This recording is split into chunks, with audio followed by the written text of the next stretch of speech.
Magandang hapon Pilipinas, ito ulit si Mike Padua. Narito ulit tayo sa ating pinakalatest na Typhoon 2000 weather analysis ngayong araw po ng Huwebes hanggang bukas Biyernes, Enero 20 hanggang 21, 2022. At ito po ang ating Tagalog version. Hindi po tayo nakapagbalita kahapon dahil po nagkaroon po ng problema sa internet. Naputol yung internet natin at kanina lamang pong tanghali nag-resume yung operation. So, kaya na yun lang tayo ulit makakabalita sa inyo. Subalit, wala pa rin tayong problema sa panahon. May mga ulan-ulan lamang po na nagaganap po dito po sa Kabikulan. At proceed na po tayo sa ating latest GraphSat. Ito po yung kagabi na in-issue natin. Kagabi hanggang na yung araw na ito. Mamaya meron po tayong panibagong GraphSat. So, ito po yung latest. Ang mga ulan pong nakakanasan natin dito sa Kabikulan at ibang parte po ng Southern Luzon ay dulot po ito ng shear line o yung dating tail end ng frontal system. Medyo fragmented na po siya. So, ito po kasama po yung mahinang hanging amihan ay patuloy na makaka-apekto. Magbigay ng medyo mababa ng temperatura na aircon-like temperatures lang naman po. Hindi po sobrang lamig. Dito po sa malaking bahagi po ng Bicol Region, Mimaropa, Visayas, at Calabarzon, kasama po ang Metro Manila. Samantala po ang dulong hilagang Luzon, kasama po ang Batanes, Babuing Cubao Islands, ay nasa influensya po ng hanging amihan. Na kung saan yung hangin ay nasa 30 hanggang 50 kph. Subalit sa mga oras na ito, nag-shift na po ito galing sa hanging silanganin. So medyo humihina na po yung amihan. Samantala, ang ibang bahagi po ng ating kapuluan, ang Western Luzon, Mindanao, ay magiging katamtaman po ang lagay ng panahon. Subalit sa hapon ng gabi, may mga maulap na pabuwirin na paminsan-minsan, may mga tsansa po na may mga isolated showers or thunderstorms. So, yan po ang ating lagay ng panahon. Yung forecast natin for the next 24 hours. Wala po tayong natatanawan pang LPA sa labas ng ating bansa. Meron lang tayong dalawang surface troughs. Subalit may mga pinapakita po mga computer models simula Lunes hanggang Huwebes next week, January 24 to 27. Okay, may mga possible scenario na baka may mag-form po isang aktibong low pressure area, and if worst comes to worst, baka maging isang mahinang tropical cyclone o isang bagyo na bilang isang tropical depression classification. So malalaman po natin yan, particularly bukas o pag hatid sa inyo ng ulat panahon hanggang sa Lunes. Malalaman natin yan kung matutuloy po itong LPA na ito. Nasa 50-50 ang chances na maging ganap na bagyo. So medyo mababa pa lamang compared sa nakalipas na ilang araw. Although still pag umabot kayo ng 5 to 7 days ang forecast, napakababa po ang chance yan, low probability. So yan po ang pinapakita na yon sa ating panahon. At punta natin ang pinaka-latest sa ating fast animation. So ito po yung fragmented cloudiness na dulot ng shear line na ka-affecto pa rin sa Kabikulan, kaya medyo maulap na yun ang papawirin na may mga kalat-kalat na ulan, paggulog at pagkidlat. At in the next few days, itong fragments ng shear line ay pupunta po dito sa may silangan bahagi po ng Luzon.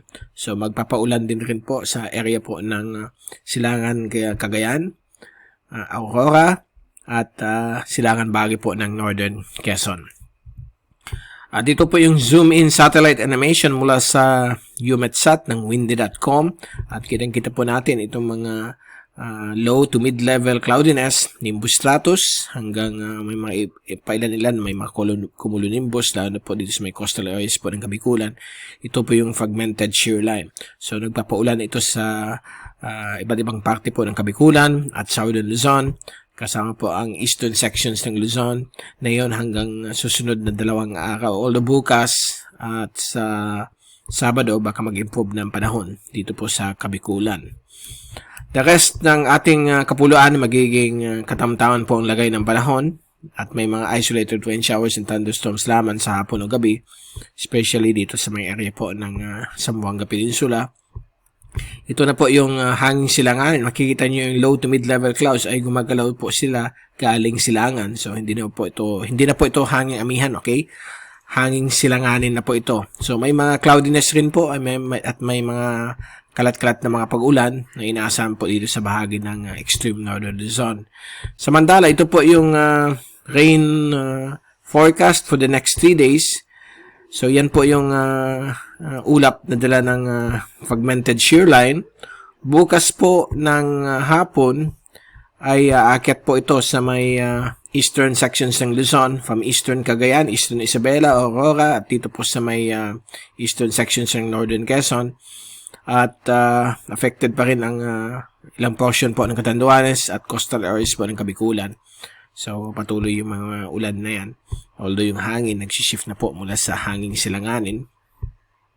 At sa Sabado naman po, itong shear line ay yung fragments ng shear line ay magdi-dissipate na po. May iwan lamang pong maliit na kaulapan na pwede magpaulan sa may silangan bahagi po ng Isabela. So, apektado po dyan ang Palanan Bay. Okay? Yung munisipyo po ng Palanan. At ibang bahagi po ay maulap lang, papawirin. At yun din po dito sa may Batanes, may mga isolated showers.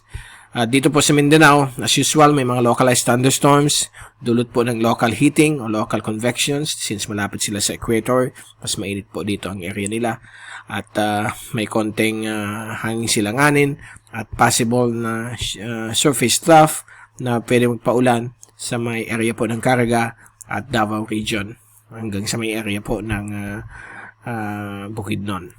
So yan po ang forecast sa ulan, at kung titingnan natin yung rainfall accumulation, ito po yung mga naipon na ulan na forecast po ito for the next 3 days hanggang Sabado. So makita po ninyo na ang ulan ay nakakoncentrated po sa may Batanes group, silangan bahagi po ng Luzon, kasama po ang Hilaga at silangan bahagi po ng Kabikulan, at dito rin po sa may silangan bahagi po ng Caraga at Davao region. Dulot po yan ang kombinasyon po ng shear line, yung fragmented shear line at yung easterlies, ganyan din po yung surface trough dito sa may area po ng Mindanao. The rest, may mga isolated showers lang ang pwedeng maganap. Okay? So yan po ang 3-day rainfall accumulation. At ito naman po yung wind forecast for the next 3 days. At bukas, magsishift po ang hangin natin mula sa silangan. Okay, magiging hangin silanganin na po ito sa may eastern sections ng ating bansa, lalo na po sa Sabado. So, it will be purely hanging silanganin. May mga showers rin at possible thunderstorms na pwede maganap, lalo na po dito sa may eastern sections ng Luzon. So, kasama po yan ang flow ng hanging silanganin. By the way, next week, simula Enero 24 hanggang 27, may mga possible na senaryo. Baka may mag-form na isang low pressure area na posibleng tatawid po ng Mindanao. So, i-move natin ito sa Monday using the American model. Okay?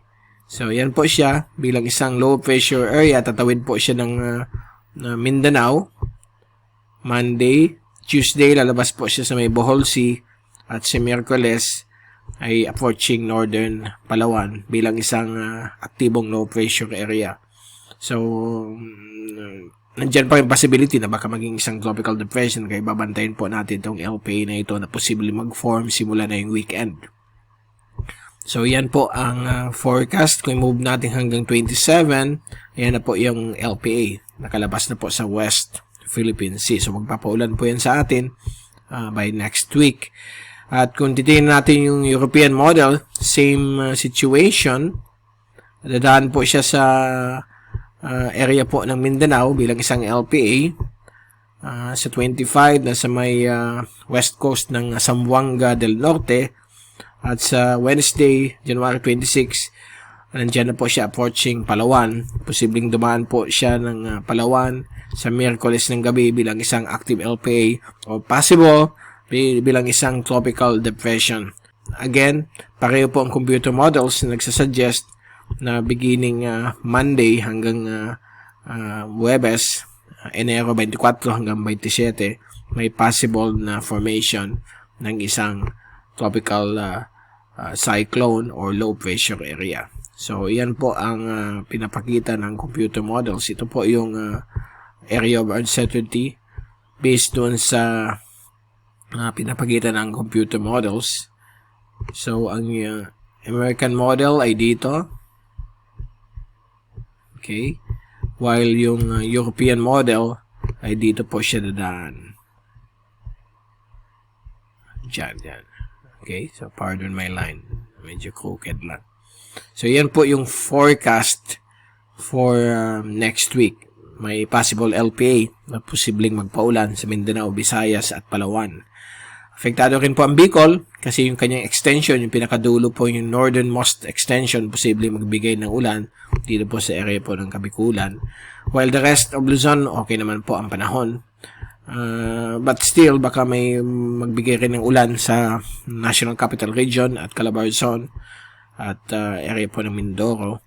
So, antabayan natin ang latest, particularly bukas and sa Monday. At bago tayong paalam, ito yung Global Tropics Hazards and Benefits Outlook ng Climate Prediction Center ng NOAA. Valid po ito for the next 2 weeks. So, for week 1, valid January 19 hanggang January 25. Inaasahan po na may above average rainfall po dito sa may eastern Philippines. So, ito na po yung LPA na posibleng mag-form, while the rest of the Philippine Islands will remain under neutral conditions, will remain normal po ang rainfall for the next week, okay? For week 1. At pagdating naman po sa week 2, valid January 26 to February 1, okay naman po ang climate condition sa ating bansa. Walang LPA or tropical cyclone formation. Pansinin nyo, mga bagyo na yun, ang mga LPA nagpo-form sa may south of the equator dahil panahon na yun sa southern hemisphere, panahon ng mga weather systems yan, mga tropical cyclones. Kasi sa kanila, springtime and summertime hanggang autumn. So, nandyan po yung mga formation hanggang April po yan. May mga bagyo po nagpo-form yan. So, nandyan lang po sila. Hindi naman po sila pwedeng mag-cross ng equator dahil po sa rotation ng ating planeta. Okay, so far, yan po ating latest sa ating panahon. Bukas, bibigyan natin kayo ng pinaka-latest update tungkol doon sa posibleng information ng isang LPA. At particularly sa Monday, kung matutuloy po ito. But as of this time, nasa 50% of probability. Okay? At hanggang bukas, ito si Mike Pado magpapaalam. Mag-ingat po tayong lahat. #WeatherAdvisor. And maraming salamat po sa pagpanood niyo sa aking channel.